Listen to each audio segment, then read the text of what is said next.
Trees are one of those things you don't think about at all until you're standing in your yard at 7 in the morning, coffee in hand, staring up at a limb that's hanging over your bedroom and wondering if today's the day.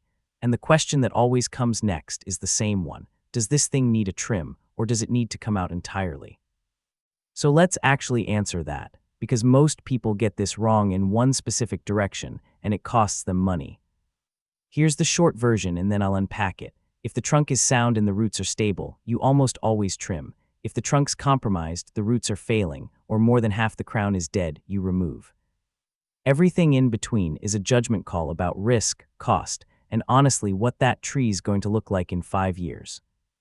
And here's the thing most homeowners get backwards. They way overestimate how often removal is actually necessary, and they way underestimate how much a good pruning cycle can fix. People look at a tree that's got a bunch of dead branches scattered through it and they think it's dying. Usually it isn't, it's just overdue. So start with the trunk and the roots, not the branches. Branches are replaceable. A tree can lose a quarter of its canopy and come all the way back in 2 or 3 growing seasons. That's just what trees do. Trunks and root plates are not replaceable. Once the structural wood has rotted out or the root system has lifted, there's no amount of careful pruning that puts that back. It's gone. So the first question is never, how bad do the branches look? The first question is whether the part holding this thing upright is still doing its job. What does sound structure look like? Bark that's intact and tight against the trunk. No mushrooms, no shelf fungus growing at the base or up the trunk. Soil around the base that's flat, not heaved, not cracked. New growth showing up throughout the canopy every spring, not just in patches. And if there's a lean, it's a lean that's been there for years and hasn't changed. An old lean is usually fine. Trees lean. Now, what does failing structure look like? Knock on the trunk and you hear a hollow sound, or you can see actual cavities. Shelf fungus at the root flare, and I want to be really clear about that one, because by the time you're seeing fungus on the outside, the decay on the inside is usually well advanced. That's not an early warning sign, that's a late one.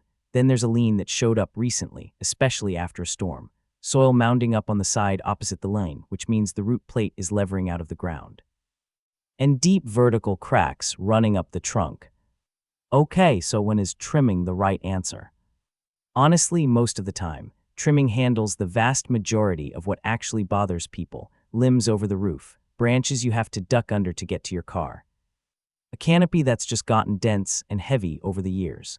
Deadwood scattered through the crown that drops on your driveway every time the wind picks up. But it also does real preventive work, and this is the part people don't think about. Thinning out a live oak so wind can pass through it instead of pushing against it. That's about the cheapest storm defense you can buy in South Louisiana. A dense canopy is a sail. Thin it out and it stops being a sail. Same goes for reducing end weight on those long horizontal limbs. You know the ones, the big lateral limbs that reach way out over the yard. Those fail at the attachment point, right where they meet the trunk. And the fix is shortening them on your schedule, before a Gulf storm does it for you on its schedule. Now let's talk about when removal is the only honest answer. Because sometimes it is, and a good tree company will tell you that straight. Some trees are just past the point where pruning helps, and cutting more off a tree that's already declining doesn't save it, it accelerates the decline. So removal's the right call when the tree's dead or more than half dead, when decay has hollowed out the trunk, when the roots got cut through for a driveway pour or foundation work, or, and this one gets overlooked constantly, when the species is just wrong for that spot. Think about it, a water oak planted 8 feet from a slab foundation is going to be a problem no matter how beautifully you prune it. That's not a maintenance issue, that's a location issue.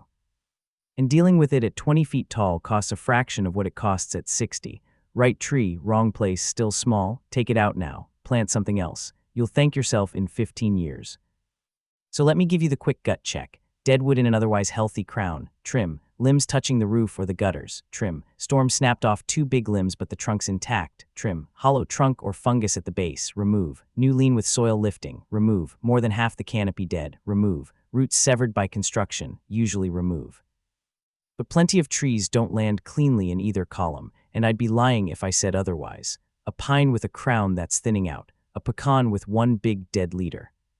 A sweet gum that keeps dropping limbs in ordinary, nothing special wind. For those, the deciding factor usually isn't the tree at all, it's what's underneath it.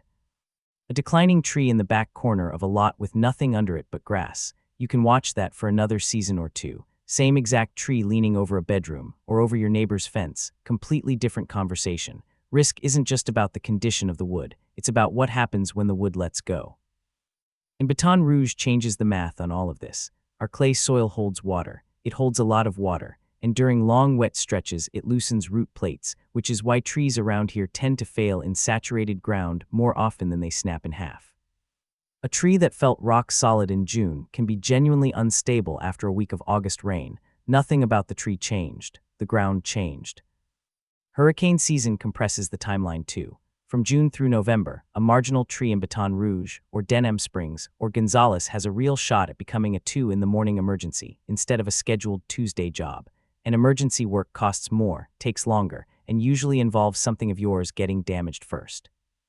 One more practical thing: cost. Trimming's cheaper in the moment, sure, but repeatedly pruning a tree that's coming out eventually is money you spend twice. So ask for both prices before you decide. Any decent outfit will give you both. And plan for the stump. Taking a tree down leaves a stump and a root flare that isn't going to rot away for years. Most folks pair the removal with grinding it below grade so they can actually sod it or plant something new. So how do you decide without guessing? Walk about 20 feet back and look at the whole shape of the tree. Then walk up and put your hands on the base. If the canopy looks thin on one side or the base feels soft, get somebody to look at it. A proper assessment takes about 15 minutes and it doesn't cost anything. If you want a straight answer on whether your tree needs pruning or needs to come out, give us a call at Tree Service Baton Rouge. We're at 225-416-8809. Free estimate, and we'll give you both options with prices so you can make the call yourself. Thanks for listening and take care of your trees.